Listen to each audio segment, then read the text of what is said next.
Action. Freeze.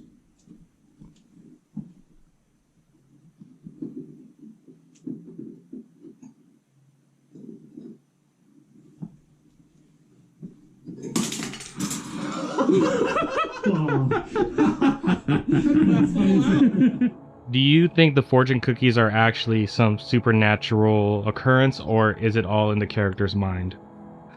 Actually, neither. For me, it wasn't supernatural, and it's definitely not like all in his head. It's I don't know. For me, it was always kind of grounded in realism. Like, you.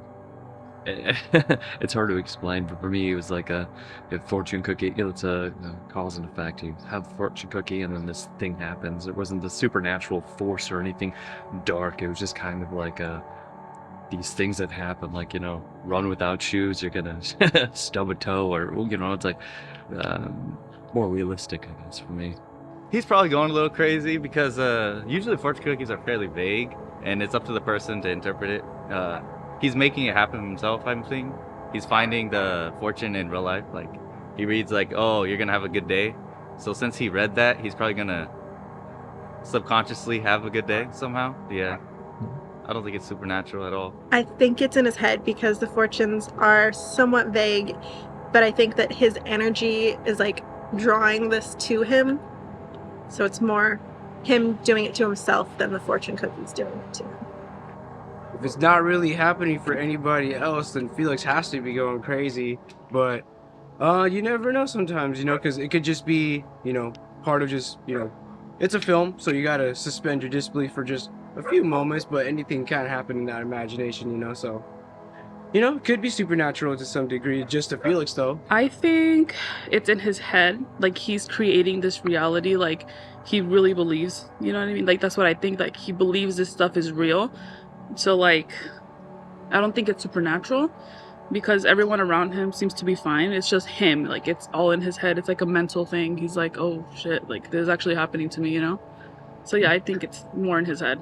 I think that the trick with the fortune cookies is kind of like the one from the Twilight Zone episode. Did you ever see that Twilight Zone episode? There's that episode where I think William Shatner goes into a diner and there's a fortune thing where he just keeps feeding it coins because it's a very similar situation.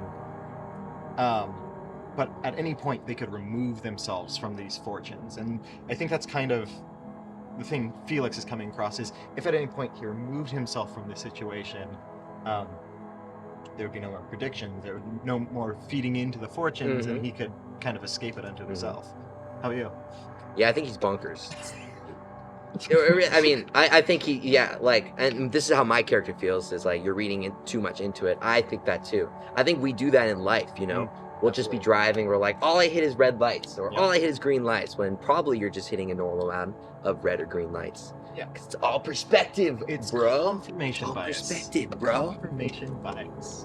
A lot of your cast and crew seem to think that Felix is just going crazy instead of these fortune cookies being actual supernatural occurrences. What do you say to that? I feel like it's a valid statement. It's very interesting. But I feel like it's up to the audience to decide whether this is real, whether it's just in his mind, all that. So the way that I came up with the idea for the story of Premonition was, one day I was sitting there and I was eating Chinese food and I got a fortune that said something like, "You will create your masterpiece today." And I thought that was pretty funny. I was like, it would be interesting if, these fortunes just came true every time you opened it, like immediately, essentially. So I kind of took that idea and I ran with it, and I wrote a script which was very different, which contained all the same characters, essentially, just very scaled down and very brief. It was like 4 minutes long. So you didn't get to live in the story at all. So I felt that was too short, and you needed time to really, sit with these characters and really feel these emotions with them. And so I extended it, started writing it out more, building out these characters, and from that is what essentially came to be Premonition. How I heard about the project was it was an after party for another film that I had worked on. There were a bunch of filmmakers there, and then I met Nick. So I got the script and I read it, and I really enjoyed it. And I felt like I could provide input on some of the areas that I thought it needed a little bit of finessing. The key takeaway for me there was that I had a suggestion and it was heard. And whether, he acted upon it or not, like, this is a collaborative approach, and it was a very collaborative process. Some of the specific references that I thought evoked the tone I was trying to go for: the original Twilight Zone, some of the episodes, Black Mirror as well is a strong influence. Not so much the technology aspect, but more so the tone of the show and kind of the themes it portrays and describes. We had a couple of challenges on set that we had to overcome. One of them being lighting. I don't know that we had enough lighting, but we did what we could. Maybe specifically around the lighting gag, where the power goes out. I don't know if we had the right tools to do it, but what we did is we just kind of enlisted everybody on set to a light switch, to a plug, to whatever, and then cued them and turned it off. It would have been nice to have one switch, but we make it do, and it works. The other one is I had an overhead, and we had a shot planned. And I was like, oh, the bathroom's going to be big enough. We're going to be able to build the overhead and get the shot. The bathroom was not big enough. So then trying to physically hold the camera up, thinking, oh, I can do it. It's fine. It's a 11, 12, 20-pound camera. It's an insert shot. It didn't happen. You won't see it in the movie because it was terrible. But what we did is we kind of pivoted and came up with other creative approaches to shoot out the coverage for the bathroom scene, i.e. the toilet roll. It was a very creative way, I think, that we solved him coming into the bathroom in one of the montage scenes. We used the 600D for the outside scene where Felix's car doesn't start. And then we also used the 600 outside to kind of simulate moonlight for the power outage gag. We used it in the shower in the bathroom scene. There was no space, so we put the 600 on a little combo stand in the shower, and we pushed it onto the tiles so we can get maximum spread. Because there's really no way to get shape in the bathroom because we couldn't put up neg or anything like that. So that was our little hack, and it worked pretty well, actually. I really love the collaboration on the project because during pre-production we essentially pre-planned the entire film from beginning to end, and on the set we knew exactly what we needed to get. However, that didn't stop us from improvising when things didn't quite work out how we envisioned, or something wasn't quite as we thought it was going to be on the day. So I really valued the time that we took to prepare everything, so we weren't just kind of running around with their heads cut off during the filming. We used Cine Tracer to pre-visualize the film, and we ended up pre-visualizing the entire film, floating the camera around in 3D space and recreating the Airbnb we shot at in 3D. So it was really cool because we can say, well, what if we put the camera over here and shot this way? What if we shot this way?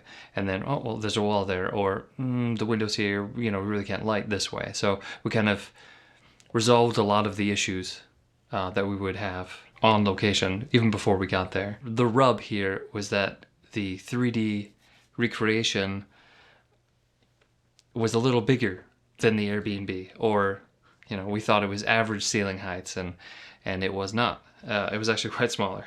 So the other thing that we were able to do in pre-production is shot discovery. So we can really explore possibilities, what worked and what didn't. And this helped save time on set. So we knew exactly what we were doing when we got there. Since the whole film was essentially prevised and kind of laid out in front of me, there was only kind of a few ways you can edit this film. You can't really go and restructure it a different way. It's filmed a certain way, so you have to put it together. You could obviously flip scenes around and you can move stuff, but the story would change significantly if you did that, and it didn't quite feel like it would work that way. So the biggest challenge in the edit was when I put together the assembly, I realized that the pacing in the beginning didn't quite align with what I wanted. The two opening scenes didn't quite hit the mark to launch us into the story. So I felt like if we were to rewrite those scenes and refilm them, I thought it would have improved the film significantly. And without the reshoots, I think it would have suffered as a overall film. And I think we were right on that. Continuity between reshoots, that was interesting. In the reshoot, blocking changed. So that was kind of a minor change, and we just had to accommodate for the new positions there. Another thing about the continuity between our initial shoot and the reshoot, the actors had been several months, and, Ashley had highlights, her hair changed, and so did Bon.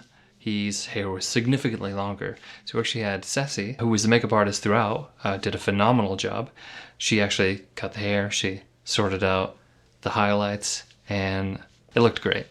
Being the only producer on this film and the director, I try not to clash with myself a lot. I try to kind of separate the roles. It's hard though on the budget. You can't write exactly what you want to do because you have to keep it within constraints.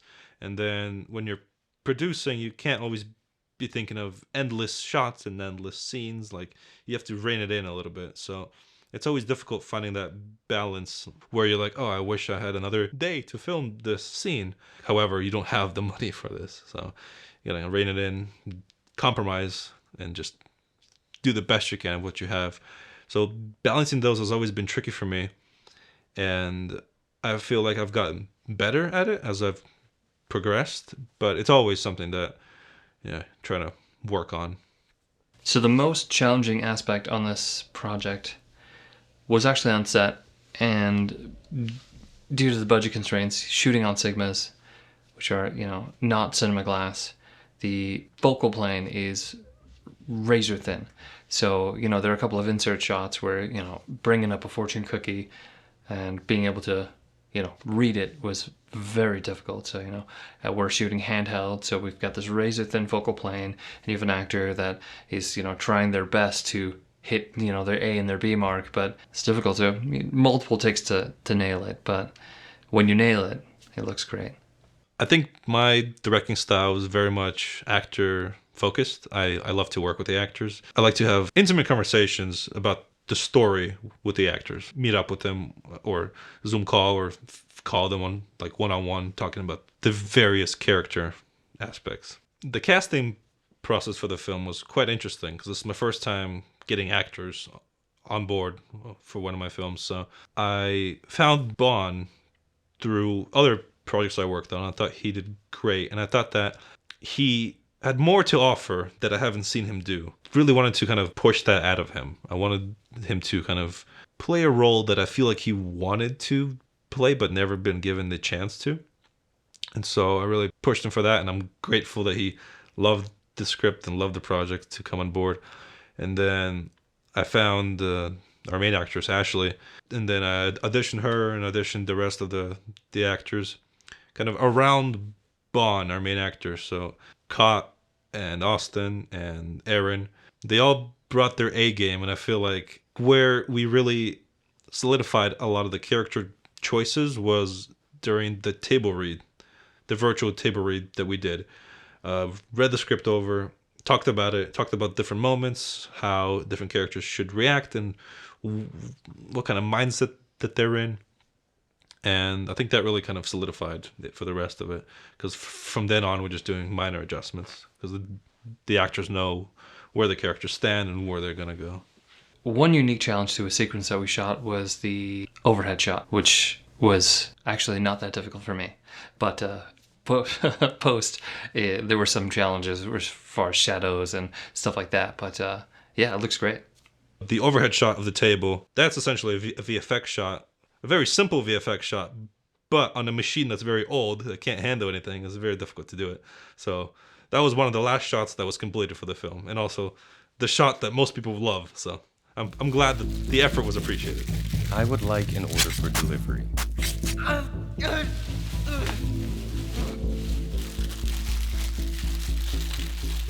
I think that the major challenge when we walked into the door was we realized that the Airbnb was actually much smaller than we had anticipated. So all of our previous work kind of was thrown into question.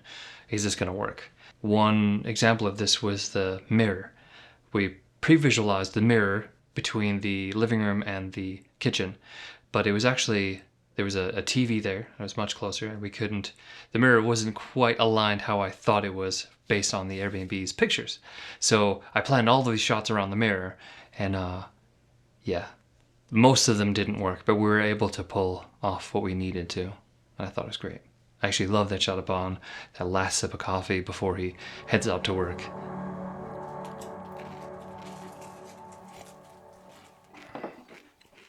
The most rewarding aspect of bringing Premonition to life for me has been just the friendships that I've made with everyone and just the process of making it itself.